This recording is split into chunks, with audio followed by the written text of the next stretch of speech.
नमस्कार साथियों, मेरा नाम है आर.के. सिंह। संस्कृति आईएएस के यूट्यूब चैनल पर एक बार फिर से आप सभी का स्वागत है। आज के एपिसोड में हम जिस विषय की चर्चा करने वाले हैं ये बड़ा ही महत्वपूर्ण है। जो विषय है ये आपके सामान्य अध्ययन के साइंस सब्जेक्ट से जुड़ता है, साइंस खंड से जुड़ता है। खास तौर पे देखें तो ये हेल्थ से, ये आपके स्वास्थ्य से जुड़ा हुआ टॉपिक है। ये एक डिजीज है जिसके बारे में ये कहा जाता है कि ये मिथक और कलंक से घिरी हुई बीमारी है। बीमारी का नाम है विटिलिगो। तो इसी की आज हम चर्चा करने वाले हैं क्योंकि ये एक बार फिर से चर्चा में है। आखिर क्यों कहा जाता है कि ये जो विटिलिगो बीमारी है ये मिथक और कलंक से घिरी हुई है? तो अगर हम बात करें तो जो विटिलिगो है ये मुख्य रूप से एक शारीरिक स्थिति होती है।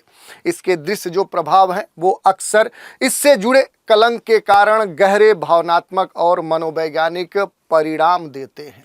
विटिलिगो से पीड़ित कई लोगों को भेदभाव, सामाजिक जो अलगाव है, चिंता का सामना करना पड़ता है क्योंकि उनके बदलते रूप को गलत समझा जा सकता है या फिर कलंकित भी किया जा सकता है। इसी कारण से ये काफ़ी महत्वपूर्ण हो जाता है। विटिलिगो सौंदर्य की दृष्टि से विकृत है और कलंक यौन क्रिया में समस्या, चिंता, आत्मसम्मान और रोजगार पाने में कठिनाई के कारण इसका जो प्रभाव होता है वो गहरा मनोवैज्ञानिक प्रभाव देखने को मिलता है।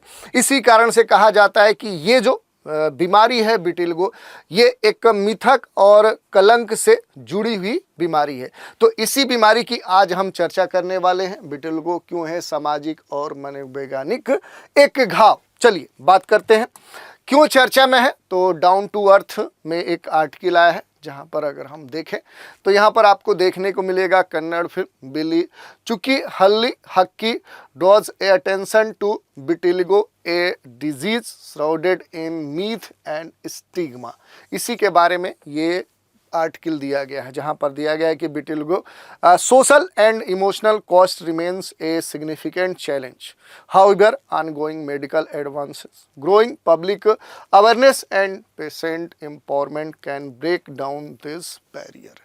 ये कहा जा रहा है और ये क्यों चर्चा में है। एक कन्नड़ फिल्म है जिसका नाम आपके सामने दिया गया है। इस फिल्म में खास तौर पे इस बीमारी का प्रदर्शन किया गया है।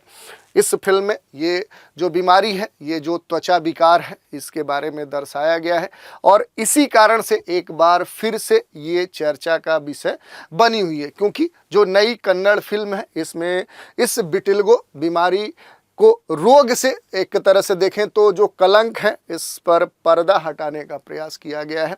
जो सामान्य तौर पे देखें तो भारत में इस बीमारी को देखें तो रूढ़िवादिता और अज्ञानता का ये विषय बनी हुई है। तो इसी की आज हम चर्चा करने वाले हैं। इससे जुड़े हुए जो भी महत्वपूर्ण तथ्य हैं उन पर हम प्रकाश डालेंगे। थोड़ा सा इस बीमारी के बारे में देखते हैं।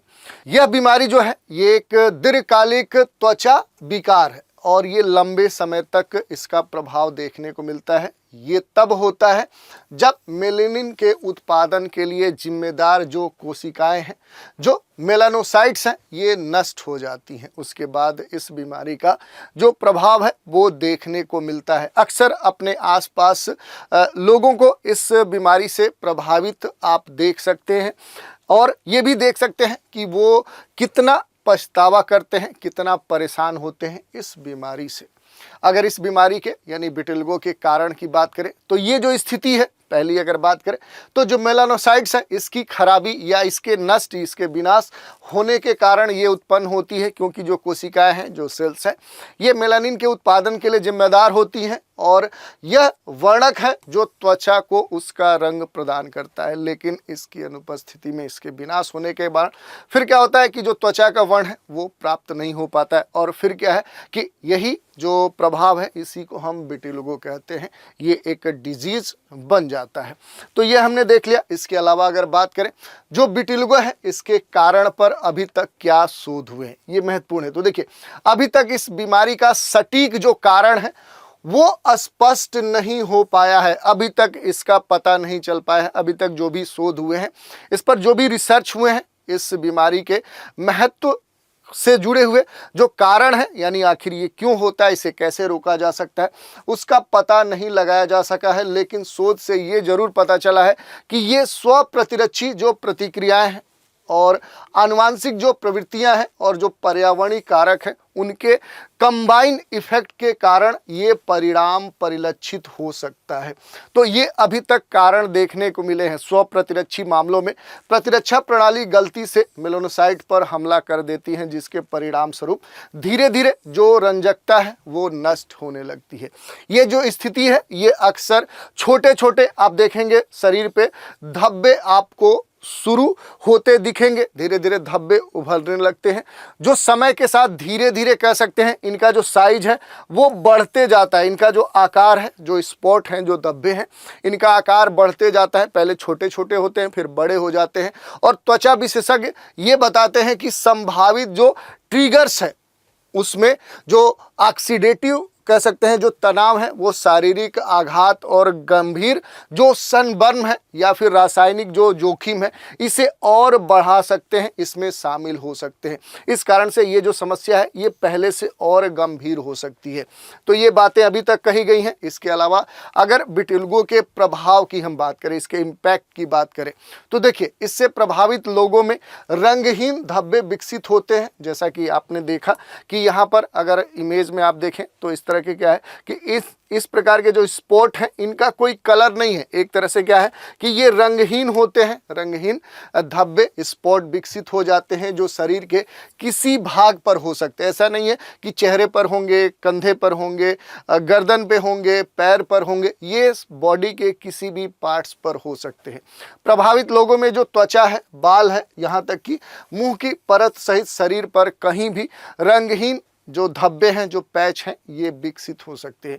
ये किसी भी उम्र में विकसित हो सकते हैं। हालांकि यह 30 वर्ष की आयु से पहले सामान्य तौर पे ये प्रभाव देखने को मिलते हैं, जो सबसे आम बात है। यही नहीं, ये जो बीमारी है ये वैश्विक आबादी के 0.5% से 2% जो लोग हैं उनको हो रही है। ये आप देख सकते हैं इसका जो प्रतिशत है 100% में आप देखेंगे कि 0.5 से लेकर 2% जो लोग हैं वो इससे प्रभावित हैं। और एक अनुमान है कि दुनिया भर में लगभग 100 मिलियन क्या है कि 100 मिलियन जो लोग हैं वो इस बीमारी से पीड़ित हैं।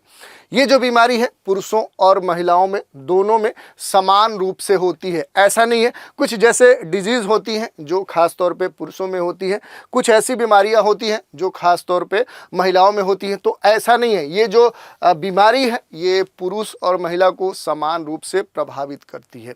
तो ये हमने देख लिया। अब थोड़ा सा क्योर के बारे में देख लेते हैं, इसके इलाज के बारे में, इसके उपचार के बारे में देख लेते हैं। विटिलिगो का जो उपचार है, वर्तमान में इस बीमारी का कोई भी अस्थाई इलाज नहीं है, कोई भी अभी तक अस्थाई उपचार नहीं है। हालांकि कई उपचारों का जो उद्देश्य है ये लक्षणों को प्रबंधित करना और त्वचा की जो रंजकता है उसको पहले की तरफ फिर से वापस करना है।